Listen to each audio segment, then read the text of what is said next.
Hello everybody and welcome. In this video I'm going to show you how to unpair your headphones JBL Tune 570 from your iPhone.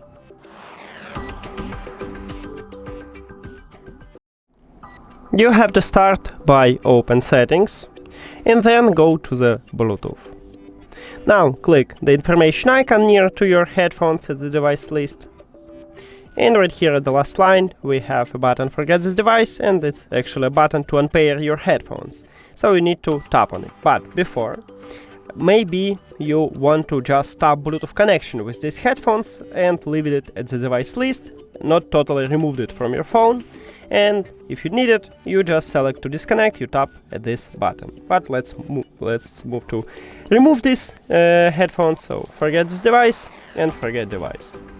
And as you can see, we just remove it, so now we can turn off these headphones by press and hold power button at the bottom of the right ear cup. And that's it.